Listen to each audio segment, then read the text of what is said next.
Ciao e benvenuto un 11° episodio di The Logo Files. Questo è un spettacolo e con io, il tuo umile ospite, prenderò un logo specifico e tenderò i miei pensieri e opinioni. Whoa, hold on. You can actually speak Italian? Well, it is a knack that I've picked up over the years, including a trip to Italy a few years ago. Yes, I did go to Italy. And I thought today, since Eurovision is going to Italy next year, why not look at one of the most important Italian broadcasters? Well, the other reason why we're doing Rye in this episode is because of copyright, because this week was supposed to be the Paramount episode, but then during the filming and production of that episode, we actually thought about if we, if the video goes up, would Viacom immediately take it down, and would Viacom actually be onto the series, and then we'd get another copyright strike. So we're not going to do that episode anymore. We're just going to scrap the idea and just do this instead. Again, we apologise for misleading the viewers. Oh, yeah.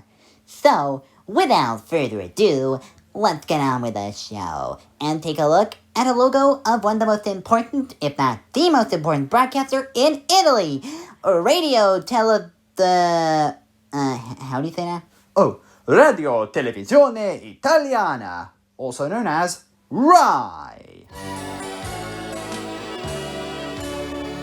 So, what do we see with the RAI idents? Now, we're going to use an example from the second channel, Rai 2, or Rai 2, to show the main identity for all three channels. And then we're going to use the one for the entire network. So, let's take a look at the structure of the Rai 2 ident. So we start on a white background with this reddish coloured brick sculpture flying upwards, very artistically. And we see this shape in the background. And as it comes around the structure, the words Rai 2 fly upwards as the shape turns red to reveal a cube, as the whole logo is complete. Now, I must say something else here. That is actually the same format for the other two, for Rai 1, Rai 1, and Rai 3, Rai 3. It has the artistic design in the background, the shape flying around it coming to the front, and the words flying up. It's the same kind of cut and copy and paste. They just copy and pasted it, but with a few major differences, i.e. the colour and the shape that is used. Allow Buzzley to elaborate on this. Okay, so what he's actually saying is true. So each channel has one unique shape. Rai 1 is a blue sphere or circle. Rai 2 is an orange cube or square. And Rai 3 is a green pyramid or prism or triangle. These shapes were first introduced in 1983, and they went out of use around the time that the Rai butterfly was introduced in 2000. So technically they were used for a majority of the later idents. These ones in particular are really standing out. So now it's on to the audio and the music. You're gonna have a good time listening to this. So what do we hear in these idents? Well, let's take a look at each of them in turn. First up, with Rai 1, we have the tune being played on strings.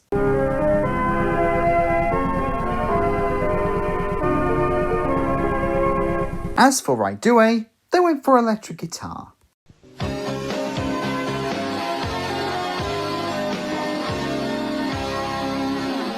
But for Rai 3, they went full on 90s with a saxophone.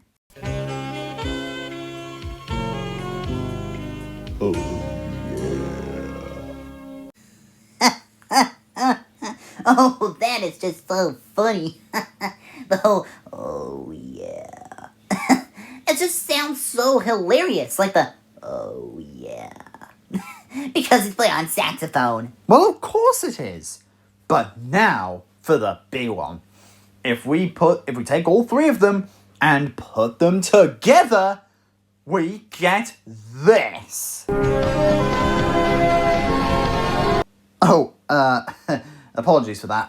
What I meant to say was, we get this. Now that is an amazing piece of music.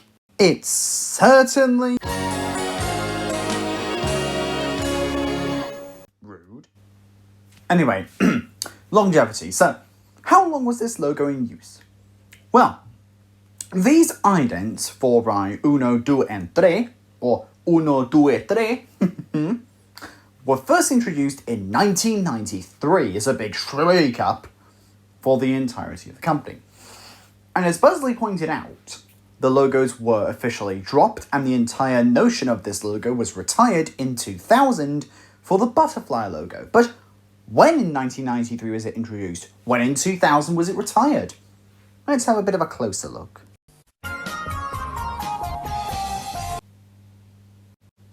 Okay, so we unfortunately couldn't find any specific dates. No, there was none. The CLG Wiki and Logopedia both said that these logos were used from 1993 to 2000. There was no specific date or month. Well, better than we could find anyway. Yeah, none at all. It just said 1993 to 2000. And it's just confusing, but we know this logo was used for that long. Hopefully someone down in the comments can actually tell us when it was in use and when it retired. So if you know the exact date, just pop in the comments. Anyway, let's move on. Ha! How's it feel to be interrupted now? Anyway, final thoughts. What are they? Well, for a logo being used in the mid-90s, it certainly has a lot going for it. And especially when we consider that Rai at the time was going through a whole corporate rebrand. And they were about to go through one again in the year 2000. So, quite a good logo to use in the 90s. But we also have to mention that this logo was actually a modification. I'm sorry, it was a what? A modification. A modification?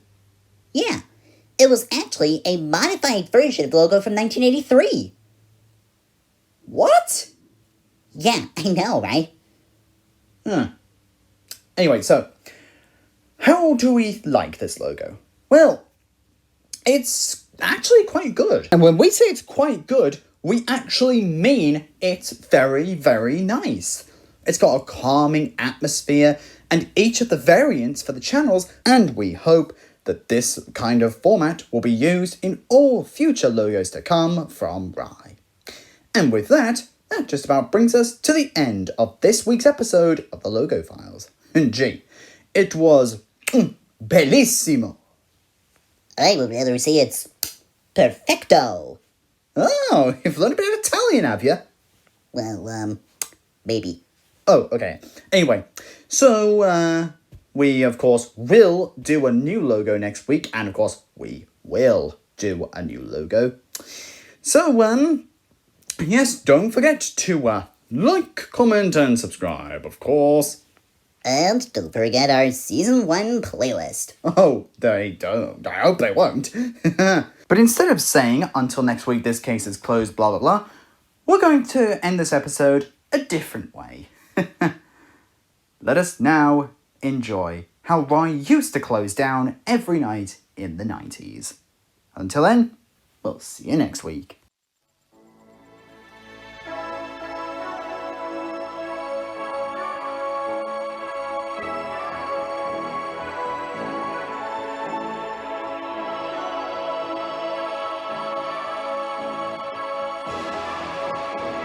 Questo conclude la nostra trasmissione.